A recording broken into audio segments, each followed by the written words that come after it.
નવનીતભાઈના કેસની અંદર જે સીટની રચના બાદ સીટના અધિકારીઓને આ ગુનાની અંદર હજી અગાઉની જે તપાસ થઈ છે એ તપાસ અધૂરી લાગતા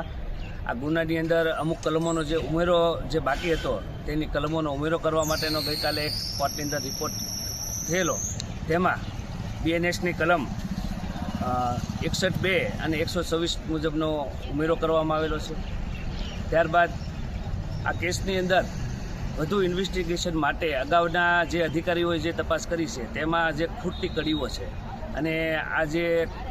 કેસ છે એને જોડતી કડીઓ કોઈ હોય, કોઈ કોલ રેકોર્ડ્સ, વિડીયો રેકોર્ડિંગ્સ કે કોઈ એકબીજા સાથે સંકળાયેલા હોય એ બાબતની તપાસ માટે આ સીટના અધિકારીઓએ આ જે આરોપીઓ છે, જે પકડાયેલા આરોપીઓ 8 આરોપીઓની 7 દિવસ માટે ફર્ધર રિમાન્ડની માગણી નામદાર કોર્ટમાં અરજી કરેલી,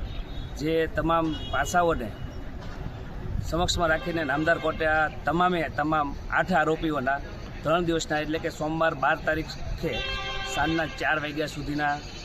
ફર્ધર રિમાન્ડ મંજૂર કર્યા છે। એટલે હવે આગળની તપાસ સીટ દ્વારા આરોપીઓને સાથે રાખીને કરવામાં આવશે। એટલે આ ગુનાની અંદર તાત્કાલિક આ ગુનાની જે સત્ય હકીકત છે એ બહાર આવે એવી અમારી સૌની માંગ છે।